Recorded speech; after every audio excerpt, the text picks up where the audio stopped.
husband more specifically took some of her royalty money. Is that true? Y'all, so I was just listening to Latasha Scott on Good Day DC talking to my girl Marissa.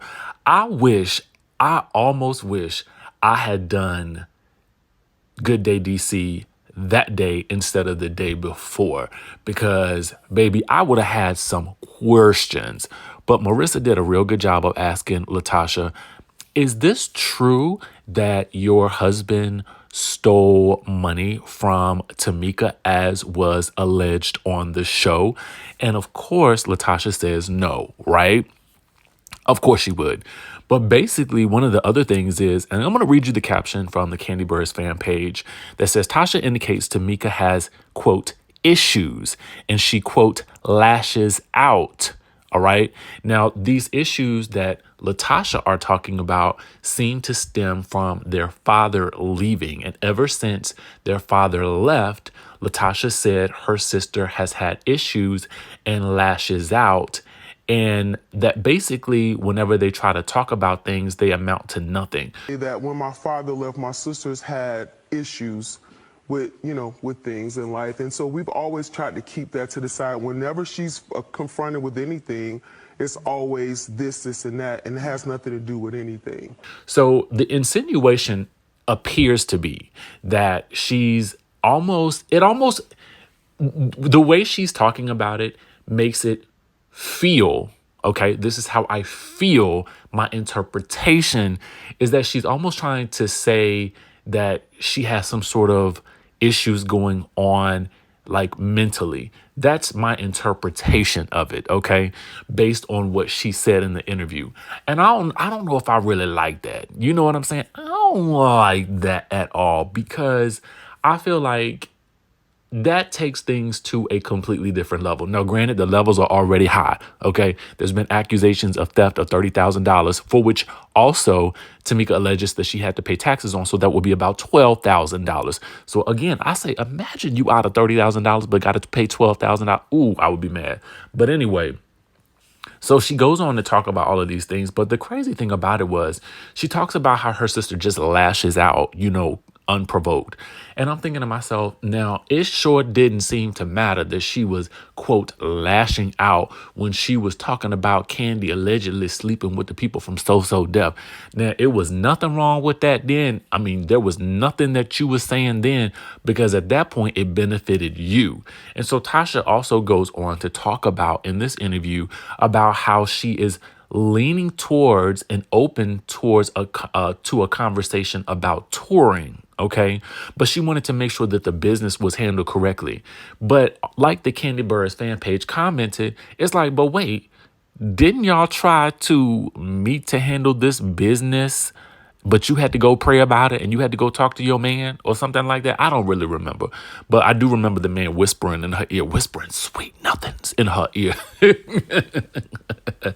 during the confessional, baby. This was, listen, I wish, oh goodness, I wish I had done Good Day DC the next day.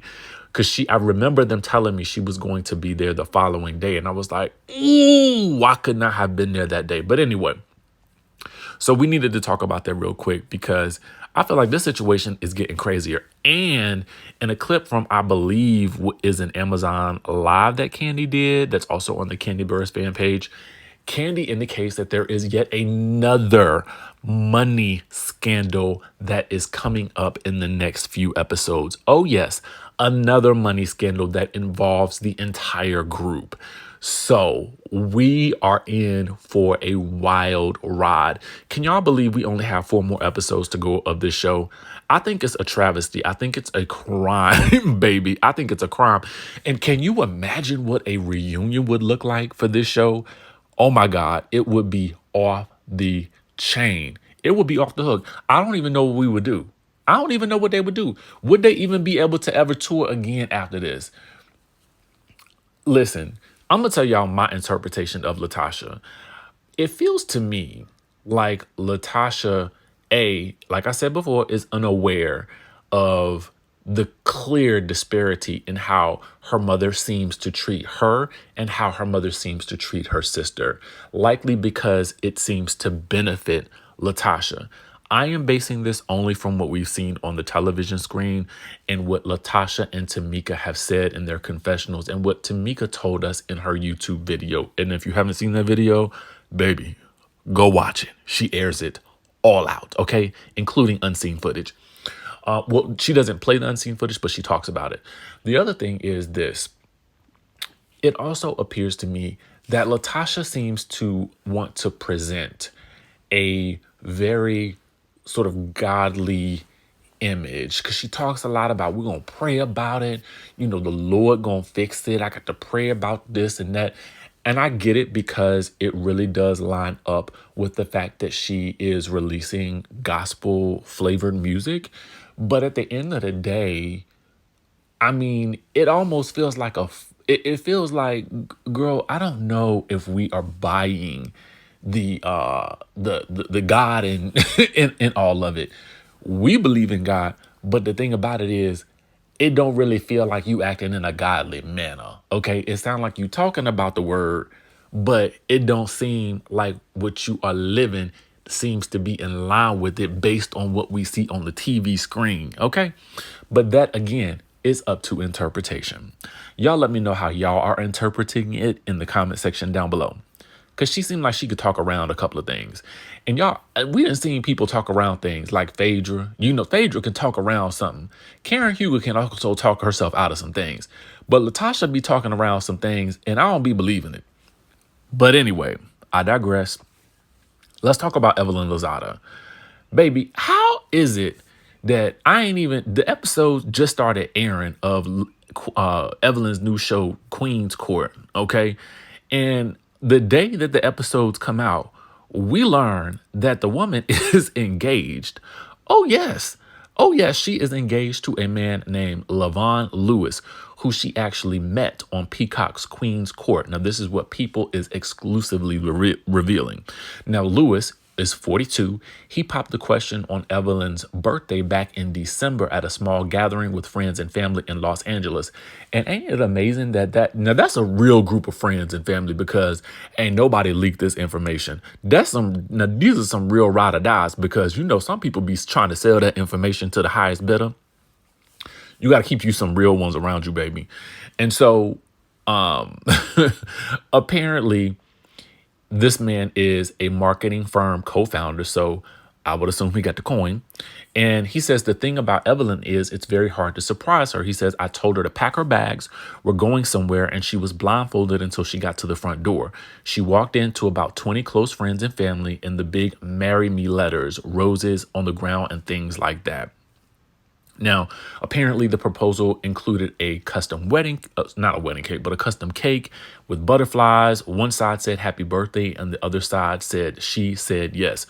Good thing she said yes. Now, Evelyn says, I didn't know that he was going to propose that day. I didn't know what I was walking into. He was being very sneaky. And in all honesty, I was a little irritated because I'm such an alpha female. And I'm kind of like, why do I have to pack? Why do I have to do this? It was really difficult for me to just let go and allow him to do his thing. Now, apparently, she loved the Twila True ring that he picked out. She says it was the perfect size and shape. And she actually partnered with Twila True on her BX Glow jewelry line. She says, I've never had that stone, so he did a really good job, but I'm not surprised. Lavon is a creative mind and he doesn't forget anything. I don't know what a Twila True ring is, so I don't know. Y'all let me know in the comment section below. Is that some type of, precious metal or some type of stone? Is it a diamondale? What is it? Meanwhile, so the Queen's Court, you guys know it features Tamar and Nivea. They apparently dated a group of 21 men who could be their potential kings. Now, she met Lewis on the second episode, and their connection grew over the course of the show. Now, apparently, she worried that the physical distance between them could be an obstacle in their relationship because she lives in Los Angeles and he lives in Atlanta. Now, I ain't trying to speak. I want them to win. I want them to be, but I feel like you got to be in the same place as your partner. That's just me. Y'all can travel, y'all can do work and stuff like that. But I just feel like in this day and age, especially for these celebrity couples, I do feel like it's probably better. I mean, do what works for you, right? Do what works for you. Because at the end of the day, that's what matters and that's what's going to be happy. But when I look at Cynthia and Mike, who also met on a dating reality show, well, not really a dating reality show, but, they met through that Steve Harvey thing, and they lived on opposite coasts, Los Angeles and Atlanta. Baby, that didn't work. So apparently they still live on separate coasts, but apparently Levon has been very proactive of making sure he gets on a plane to come visit. Now, see, I don't know about it. I feel like y'all need to hopefully, again, I'm not a marriage counselor. This is not marriage advice. This is entertainment. But I'm going to tell you what I think.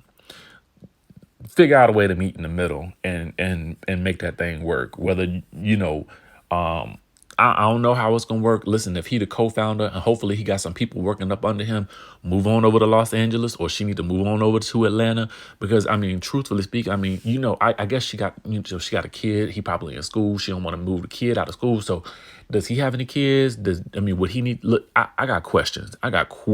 Okay, in my Miss Wanda voice. Nonetheless, congratulations to Evelyn Lozada. And I'm going to actually have to check out the episodes because I haven't. So let me know what you guys have thought about the Queen's Court if you've seen it already. And I will catch you in the next video.